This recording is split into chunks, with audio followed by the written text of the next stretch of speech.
चलिए दोस्तों, आज हम बात करते हैं रेलवे ग्रुप डी के एग्ज़ाम के बारे में। एग्ज़ाम का डेट जारी हो चुका है आपका। अब बस मात्र 10 दिन बचे हुए हैं। उन 10 दिनों में आपकी एग्ज़ाम की स्ट्रैटेजी क्या होनी चाहिए, क्या करना चाहिए, उसके बारे में आज बात करते हैं। तो सबसे पहले बात कर लेते हैं कि ग्रुप डी में क्वेश्चंस कितने आते हैं और कैसे आते हैं। नहीं, मैथ और रीजनिंग मिलाकर आपको टोटल 60 क्वेश्चन आता है। जीके एंड करेंट अफेयर्स मिलाकर 15 क्वेश्चन, और साइंस जो बहुत ही इम्पोर्टेंट सेक्शन है कि इसमें 25 क्वेश्चन, इन टोटल आपको 100 क्वेश्चन पूछे जाते हैं। और जिसके लिए टाइम आपको दिया जाता है कितना, 1.5 घंटा टाइम है आपके पास। तो अब तक आप लोगों ने जो भी पढ़ा वो सब तो ठीक है। जितना पढ़ना था हम लोगों ने पढ़ लिया, आपने भी पढ़ लिया होगा। अब इन 10 दिनों में क्या करना है उसके बारे में हम लोग बात करते हैं। तो ऑनलाइन मॉक टेस्ट सबसे इम्पॉर्टेंट है। ऑनलाइन मॉक टेस्ट के डेली कम से कम आप 2 मॉक तो ज़रूर ही देना है। ऑनलाइन मॉक टेस्ट देने से बहुत बेनिफिट होता है, वो मैं आपको आगे भी बताऊंगा वीडियो में। कम से कम डेली कोशिश कीजिए कि 2 मॉक दे दें। बाकी आप ऑफलाइन टेस्ट पहले से भी करते आ रहे होंगे और अभी कर रहे होंगे, और ग्रुप डिस्कशन जीडी यानी जो अभी आप करते आ रहे हैं उसको कंटिन्यू रखिए, उसमें कोई प्रॉब्लम नहीं। ऑफलाइन टेस्ट और जीडी आप कंटिन्यू रखें, लेकिन ऑनलाइन मॉक टेस्ट जो है आपको दो देने हैं। उसके बाद है कि ऑनलाइन मॉक टेस्ट बहुत लोग क्या करते हैं कि फ़ोन पे ही दे देते हैं, यानी मोबाइल पर देते रहते हैं। लेकिन अब वो चीज़ आप बंद कर दीजिए, और ऑनलाइन मॉक टेस्ट जो है सिस्टम पर ही देने। यानी लैपटॉप है अगर आपके पास तो लैपटॉप पे दे दीजिए, अगर आपके पास नहीं है तो किसी फ्रेंड से या फिर साइबर कैफ़े में चले जाइए और वहाँ पे मॉक टेस्ट दीजिए। लेकिन ऑनलाइन सिस्टम पर ही दीजिए, बहुत ज़्यादा बेनिफिट करेगा आपको। उसका रीज़न क्या है, उसके मैंने 3 रीज़न बताए हैं कि आपका एग्ज़ाम जो है आपका ऑनलाइन ही होगा। का ऑनलाइन एग्ज़ाम होगा, इसलिए ऑनलाइन प्रैक्टिस, जिस तरह का एग्ज़ाम हमारा उसी तरह का प्रैक्टिस करना पहले से बहुत ज़रूरी है।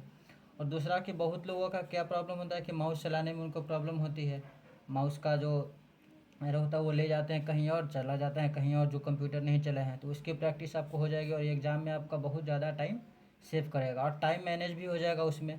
अगर आप कीजिएगा ऑनलाइन प्रैक्टिस तो टाइम मैनेजमेंट आप अच्छे से कर पाएंगे, क्योंकि उसमें टाइमर चलते रहता है, आप देखिएगा। और वहाँ टाइम एग्ज़ाम में वैसे भी जब ऑनलाइन दीजिएगा तो बहुत जल्दी जल्दी टाइम ख़त्म होता है, आपको लगेगा कि टाइम इतना जल्दी कैसे ख़त्म हो रहा है। तो ये हो गया। और ऑनलाइन अगर मॉक टेस्ट दे रहे हैं आप तो आपको कैसे टेस्ट देना है, यानी 1.5 घंटे का टाइम है 100 क्वेश्चन के लिए। लेकिन आपको कोशिश करना है कि 1 घंटे में आप पूरा टेस्ट कंप्लीट कर जाएं, यानी 100 क्वेश्चन आप 1 घंटे में ही कर जाएं। और कोशिश यही करने की पहले बार में जब 1 घंटे में करें तो पहला क्वेश्चन जो भी देखें एक बार में बने तो ठीक, नहीं तो फिर आप अगले क्वेश्चन पे चले जाएँ। ज़्यादा टाइम एक क्वेश्चन पे आपको नहीं देना है। और जो 30 मिनट लास्ट का बचेगा, इसको आप क्वेश्चन को रीचेक कीजिए, यानी जो क्वेश्चन छूट गया है, जो डाउटफुल क्वेश्चन है, उस क्वेश्चन पे ध्यान दीजिए 30 मिनट। ये मैं ऐसा ही करता था और एनटीपीसी में मैंने ऐसा ही किया है, तो इसीलिए मैं आपको बता रहा हूँ कि वो काफ़ी बेनिफिट होता है आपको टाइम सेव करने में। उसके बाद हम लोग बात करते हैं कि टेस्ट में वीकनेस पर ध्यान देना है। टेस्ट में जो भी आपकी वीकनेस है, कमज़ोरी है, अब एक्स्ट्रा पढ़ने का ज़रूरत है नहीं, आप बस वीकनेस पे ध्यान दीजिए। तो इसमें 3 ही सेक्शन है, math, reasoning, GK, current affairs and science. तो मैथ रीजनिंग ऑलमोस्ट जहाँ तक हमको लगता है कि सारे बच्चों का ठीक ठाक ही होता है, तो मैथ रीजनिंग तो दीजिए। लेकिन उसमें भी जो कुछ डाउट चैप्टर है उसको ओवरव्यू एक बार ज़रूर कर लीजिए। पूरा उसको पढ़ने का ज़रूरत नहीं है, जो डाउट चैप्टर है उसको आप थोड़ा सा ध्यान दीजिए। उसके उसके टाइप में अगर जो यहाँ कहीं भी प्रॉब्लम है तो एक बार उसका ओवरव्यू कर लीजिए, बाकी ऑलमोस्ट सबका ठीक ही होता है। उसके बाद बात करते हैं जीके और करेंट अफेयर्स की। तो दोस्तों, एनटीपीसी में जो गलती हम लोगों से हुई, और एनटीपीसी ने जैसा हम लोग को सिखाया उससे बहुत ज़्यादा सीखने की ज़रूरत है।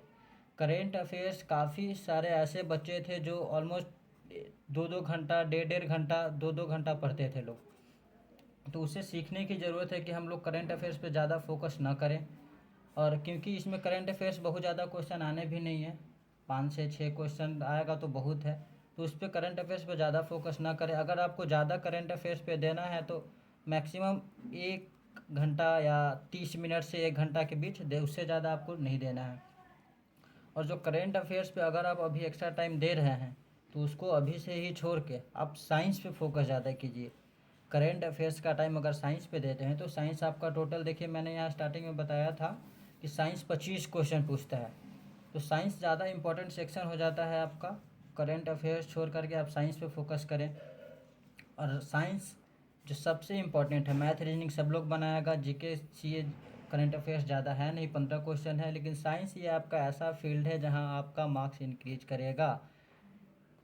तो साइंस आप जो भी जिस तरह से पहले से पढ़ते आ रहे हैं उसको कंटिन्यू रखिए, उसमें कोई चेंज नहीं करना है, उसको कंटिन्यू रखना है पहले से आप जो भी बुक से पढ़ते आ रहे हैं। लेकिन एक चीज़ ध्यान रखना है कि न्यू चैप्टर को अब नहीं पढ़ रही है, न्यू चैप्टर जो भी है सब्जेक्टिव टाइप से अब बिल्कुल नहीं पढ़े, अब पढ़ने का टाइम ख़त्म हो गया। अब जो भी आपने पढ़ा है बस उसका रिवीजन कीजिए और न्यू चैप्टर पढ़ने की ज़रूरत नहीं है। दोस्तों ये मैंने जो भी कुछ बताया है ये मैं खुद इस चीज़ को अप्लाई करता हूँ अपने ऊपर, और मुझे लगा कि आप लोगों के साथ शेयर करना चाहिए, इसलिए मैंने शेयर किया है। आप लोग बताइएगा कि इसमें आप लोग को कितना सही लगा है, कितना गलत लगा, आप लोग किस तरह से अपनी एग्ज़ाम की स्ट्रैटेजी करते हैं। अगर इस तरह से मुझे लगता है कि आप लोग करते हैं तो बहुत बेनिफिट होगा एग्ज़ाम में, काफ़ी मार्क्स को इंक्रीज कर सकते हैं।